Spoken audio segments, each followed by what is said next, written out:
Is this going to be hard or easy? Define hard or easy. Questions that you ask yourself all the time. I don't care how long you've been in practice, those things run through your mind all the time. How long until I see the benefit?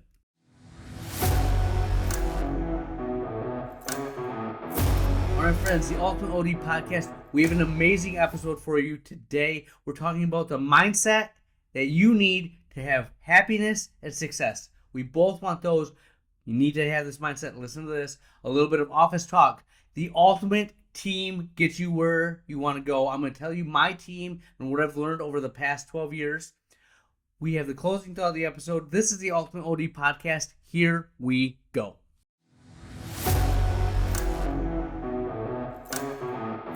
All right, friends, the Ultimate OD Podcast. Thank you for tuning in, watching us on YouTube, listening to the podcast. I am trying to be much more active on Twitter. Yes, Twitter, that's my social media of choice that I like to spend time on. It's perfect for me because I just put random thoughts out there, whatever's kind of going through my head as the day goes on, what I'm going to do as I wake up and start the day. You can climb inside my mind. It's like getting Ultimate OD nuggets constantly throughout the day. So at the Ultimate OD on Twitter, I do believe that that's getting put onto Threads. I'm not going to lie to you. Everything that's on Twitter is the same thing that's on Threads. Just see me on Twitter. It'll be easier for everyone. All right. Keep the communications coming. I love to see us grow. I've got a lot of emails, a lot of shout-outs. Iron sharpens iron. Every single one of you guys reaching out to me gives me strength, gives me energy, makes the podcast that much better. But I love getting better with you.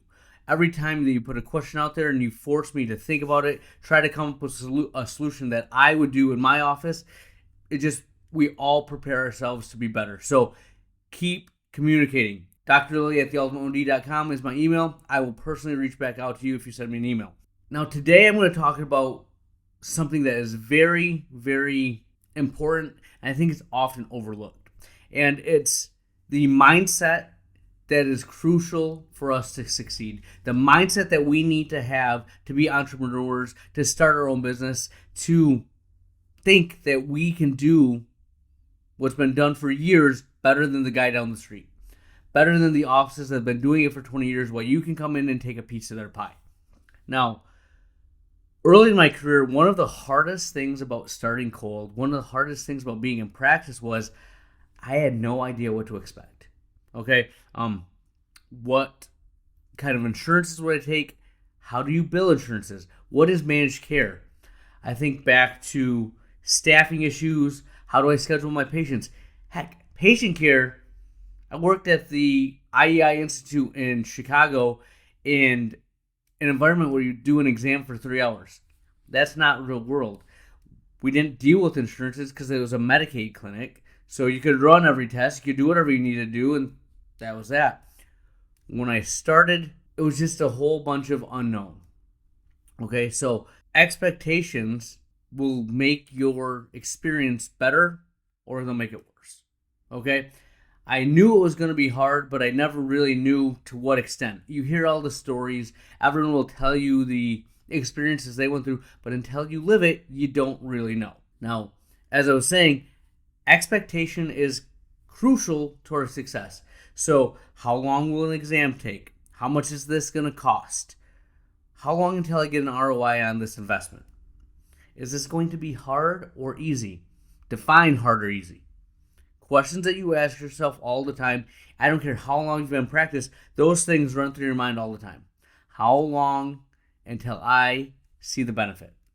Okay? Now, something that we do often, and this is actually the worst thing that we can do, is that we'll say to ourselves, this must have been really easy before managed care. It must have been nice. You know, that older generation when they just had cash patients, they had it made. You know, they could just do that. Or before there was online retailers, online contacts. You could just charge this and the patient would pay it and you go about your day. Your value was what you charged and that's what you got. That's a perfect world, right, in our minds. So it's always easier to look back and say, oh, that would have been easier. Now, at the same time, we can say, this is not the time for me to do this. I just had my first child, or I'm only a year into business. Not the time for me to do it. It's going to be easier in the future. Well, spoiler alert, it's really not going to be easier in the future because you're always going to find something to fill the time. There's always going to be a new obstacle in the way. And if I ask you an honest question, do you think that the busyness you have right now, do you think you're ever going to go to a place in the next year, 2, 3 years where you're not busy? Honestly. Okay, and if you do go to that place of not being busy, how long is that going to last? Probably not eternity, not forever, right? So why not understand that the best time to do something is now, when you are busy? If you can learn to do this when you have the chaos now, you're going to be that much better when you get there down the road and things do let up. Things are easier. So right now is the time to learn. So the mindset of it was easier in the past, or the mindset that, oh, it'll be easier in the future, right? Both of those are detrimental to you being successful, you finding happiness in what you do. So hear me out on this. You are in this moment now. The circumstances you have now are just the way they are. We have Warby Parkers. We have 1-800 contacts. Managed care is the name of the game. Period. Accept it and then do something about it. This is the world that we live in right now. If you just shift your mindset, stop thinking it was easier then or it's going to be better in the future, and say, these are my set of circumstances, and this is going to be hard. Period, full stop, this is going to be hard. Whatever you're doing, starting a practice, adding a specialty, hiring a new doctor, growing your practice, go outside of life, go outside the practice, going on the first date, getting engaged, getting married, having kids. This is going to be hard. Accept it. Then, if you just accept this is the way it is, this is what you're going to do, that's your expectation, it's either going to be exactly how you thought it was, or it's going to be easier. You see that? Exactly how you thought, what you've prepared for, what you are mentally ready to conquer, or it's going to be easier than that. But too often, we don't want to address what's right in front of us, what is happening now, because it is hard. We want to look back and say, oh, they had it better, or it's going to be different in the future. It may well be different in the future, but don't get caught looking forward to avoid doing something in the moment. Okay? Right now is the time to make a change. Now, real world examples. A couple of things for me. And I'm telling you this mindset right now because this is what's held me back for the past 12 years. This is why I'm not where I want to be now, today, because I had this mindset in the past. I wanted to control everything about the office. I wanted to understand how to do the billing. I wanted to understand how to do optical. I wanted to understand how to run the staff, right? Everything I wanted control. And you know what? 12 years later, I've realized that yes, I am better at that. I can give a ton of advice. I know so much more. But if I would have accepted that it wasn't going to be perfect, that it was going to be hard, and just made the next step, kept moving and progressing, I would have been so much further now today. You will adapt. You will make it happen, but you have to take the action. It's taking that risk to get what you want. Sometimes to do what you want to do, to be great, you're going to fall on your face. You're going to stumble. The mindset that it's a controlled risk. Now, I'm not saying be willy-nilly and just, sign a 15-year lease because, hey, that's the only spot in town. But be smart and make a calculated risk. Right now, I want to move to a bigger spot. I've created this world in my head that once I move to this next spot, I add another doctor. Once I add another doctor, in the next 6 months, I'm looking at adding another location or expanding even more. But I am going to go. But the first domino to fall is I have to get out of my current location and get a bigger spot. All right? Well, guess what happened? That spot I wanted didn't come through. I missed it. I was too late. I slow played it. I thought I had more time. I didn't want to take the risk. And then when I made the jump, it was too late. Now, I could have felt sorry for myself. I could have dwelled on it. I'm not going to lie to you. It sucked for about a week. I didn't sit there inactive. I started calling every single person I knew that had any connection to real estate, anything to a bigger spot, anything that could get me that next step. In order for me to get to where I wanted to be, I needed to take that spot. And eventually, I found another spot, same building, a little bit smaller, and I went after it. I said, let's go, let's make the move. And you know what happened? More than one offer went in. I am not kidding you. This spot that I've been looking at has been vacant for over a year. I have been talking to these people trying to, get the perfect deal. And I lost the big one. The little one, I'm like gung-ho, let's go after it. And I'm on the verge of losing it a second time.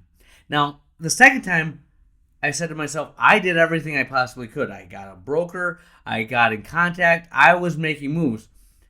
But I called up my guy and I'm like, hey, why are we not getting this? What is this chance that we might not get it? He's just like, well, the other offer was a longer term, and that seemed to be one of the big sticky points. And in my head, the initial offer that we made was to make it the optimal situation for me. I did the math. I said, well, we can do a longer term and make it more feasible. So my broker came up, sent me an email at 11 o'clock at night. I woke up 3 a.m. in the morning. I don't know why. Sometimes when I'm got a lot on my head, I'll wake up, saw the email, and I did about an hour of analysis. I'm like, okay, these are the terms that I wanted. These are the terms that we have. Essentially, what it came down to is every year one of the bumps was going to be 2%. Now we're possibly a 3% bump. Not ideal, but feasible. Within the realm of what that put me in, it was like $150 a month difference. And when I looked at what I can get, what I think I can accomplish by getting the bigger space, the amount of revenue I can get in, another doctor, that $150 is a pittance. It's nothing, right? But if I had the mindset that I wanted to be perfect and I wanted to always win the deal, I wouldn't have moved. But because I've switched, I said, the way to get to where I want to be is this path. And in order to do this, I just have to accept it's not going to be easy. It's not going to fall my way every time. I talked to my broker and he assured me, I'm like, this isn't ideal, but am I screwing myself over? I basically said, don't let me make the stupid move because I really want it. You tell me if this is feasible. It's not the ideal where we have the full tactical advantage, but is it still a good deal? And he said, yeah, it's still a good deal. Like, it gets you to where you want to be. All I had to hear. And now in this situation, I'm going in, and my mindset was I needed to make this move. I wanted to be where I wanted to be. It's going to be hard. And you know what? That's how I've got through this. I made the move because I didn't expect it to be easy, and I'm not getting caught up in circumstances like, oh, I should have acted, 6 months ago. Hindsight is always 20/20. You know what? I could have said, you know what, this isn't perfect. There'll always be something in the future. But then I'm where I'm at right now. I waited 12 years to get here when I could have already had an associate. I could have already had, office 3, 4, and 5. But I was waiting for the perfect situation because I wanted it to be as easy as possible. I didn't want to have the discomfort of going after it because I wanted my expectations to be fully met and me to feel comfortable. But once I shifted to understand that things are going to be hard, just accept that your lot is what you've been given. This is the hand you've been dealt, and make the most of it. It's enlightening. It's empowering. You can do so much because you're not worried anymore. You've already went through every circumstance that can hit you. And you're like, we're going to survive. We're going to go. So to put a bow on this, I will tell you this, that this mindset that it is just going to be hard, and this circumstance that you're in, whether it's 2023, 2033, 2043, whenever you're watching this video, listening to this podcast, the same thing applies. This is the environment that you're in. These are the circumstances that you are dealing with. And you have the long time horizon that I'm not going to expect to win the game tomorrow, the next day, 1 year from now, but you have the infinite game. You have the long time horizon. Nothing is going to stop you from being successful. You know it's going to be hard, and you have an infinite time horizon. You will win every single time. And it's a simple mindset shift, right? Stop setting your expectations to being easy or wanting all the answers. It's going to be hard. You will figure it out. Take the initiative, take the risk, make the move. Now, one of the best things I can tell you about this is the higher the bar to entry, the more likely you're going to win, because everyone else is going to look at all these things that we talked about. How long is this going to take? How much will it cost? When will I get ROI? Is this going to be easy or hard? They see that and they quit. I'm a perfect example. 12 years of this, right? I am now trying to get to that next level. I've created an awesome business, per se. It's a job, because right now when I don't work, we don't make money. I'm one piece of the puzzle away from making it a business. That's exciting to me. And then the next step, where I'm going to go, because I've started to shift my mindset, that's what I want every single one of you to have in your head. And if I can help you have this mindset at year 1, 2, 3, 4, anytime before year 12, I've done you a great service. If you're over year 12 and you hear this, great news. Today is the day that you're going to start going towards the practice of your future. You're going to be blessed with happiness because you are not expecting things to fall your way. You expect them to be hard, and it's going to be exactly what you thought, or it's going to be easier. That's what I have for you. We'll have more for you next week.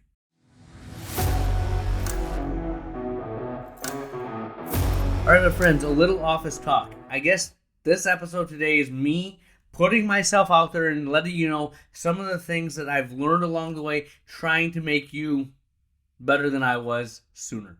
I would always criticize new startups, new ODs, when they were going into practice, that they always wanted their hand held.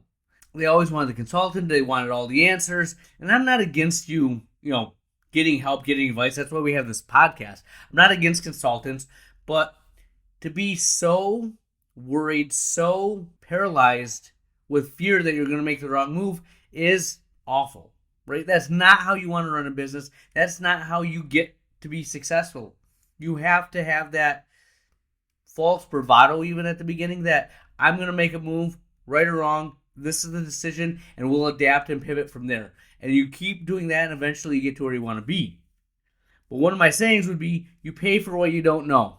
And I thought it was a good thing to say, I don't pay for any of this because I'm going to figure it out on my own. Now, hey, School of Hard Knocks, I've learned a ton, but I've also learned that the better your team, the more effective you are as a leader, as a doctor, as a business owner. All right? So I used to think that my team was all within the optometry staff. Like my staff, the optical managers, the front desk coordinators. I can understand that, right? I don't necessarily think you need to pay for those things. Now you can add things to be more successful or more efficient with that. Like Edge Pro is something I really subscribe to. I love getting the information. Those numbers help dictate my office. That's something that you can get internally that helps. Talking to your reps, I think, is a great way to make the optometry business better that you're running.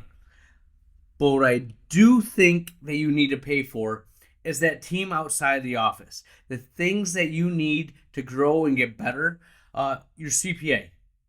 Absolutely, you need a CPA that is going to answer your questions, that's going to look at the best ways for you to be efficient in your use of your money and to be smart about the business decisions you're making.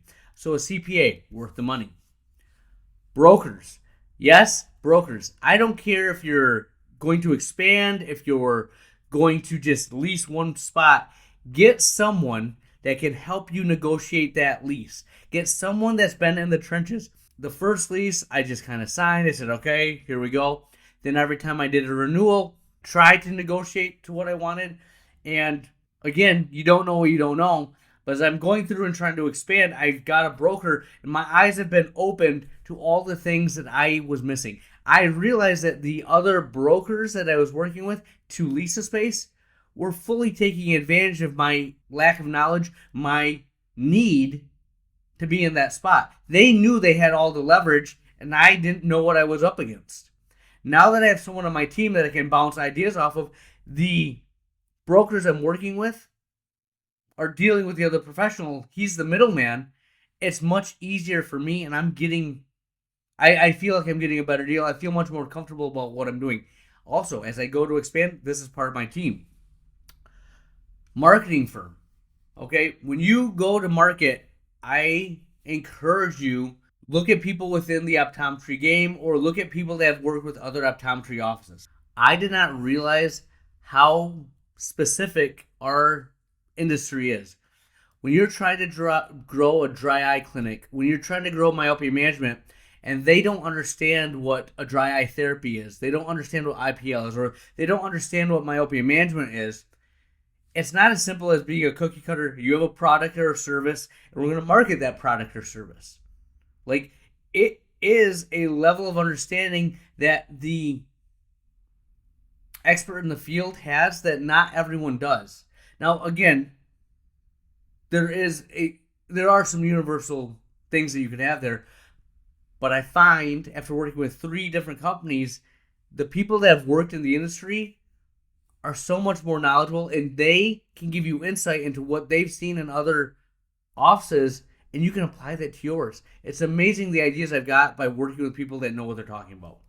And the last one about this is I cannot emphasize enough how important it is to have colleagues in the industry that you can bounce ideas off of. As I'm going to grow and expand, I put out to one of my mastermind groups, hey, this is what I was thinking for my office design, and pick it apart, tell me what's weak. Tell me what I need to adjust. And I've gotten so much feedback that in the past I would have been afraid to put out there because, he's the ultimate OD. He's the guy that talks about this all the time, and this is how he's going to design his office. No one cares. We all want to help each other out. Like, I love putting myself out there because I know that it's how I've gotten better. It's how I process things. I can share my shortcomings and what I've dealt with, and now I'm better for it. Well, I put it out there, and just other people, other doctors can tell me what they do with their offices or where I'm wasting space, where I could be more efficient. Like, yeah, that's brilliant. Why didn't I think of that? It's because we are so caught up in our little bubbles. Being able to detach yourself from the situation and look at it with an unbiased view is why it's so easy for you guys to send me an email and I can give you great advice. They call it the Solomon paradox. Solomon was great at solving everyone else's problems, but he could not solve his own problems because he was so involved in it. His life was falling apart, but he was the wisest man in the world, right? Same thing. Get other people to give you input. I'm constantly asking, hey, do you guys all have laptops and do you have desktops in your exam rooms? And 2 people to a T. Yes, absolutely, we need them. One of my other friends has the iFinity EPM, iFinity EHR just like me. He's like, I don't use a laptop at all.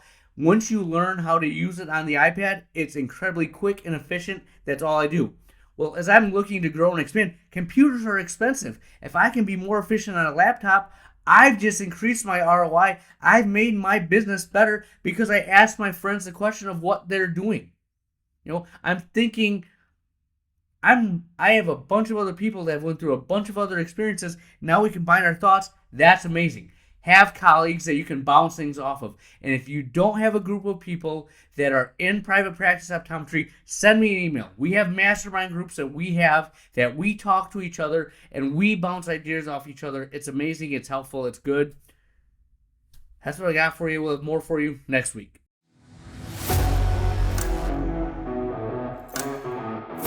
Where has the time gone? We are to the closing thought of the episode, and tonight I will leave you with this thought. To get good at something, to, acquire a skill, it takes 20 hours of concentrated effort. That will give you 80% of the skill. All right, there's a bunch of TED Talks, there's stuff out there that says 20 hours is what you need to get good at the skill. All right, Now, the next 20 hours is where you master that skill.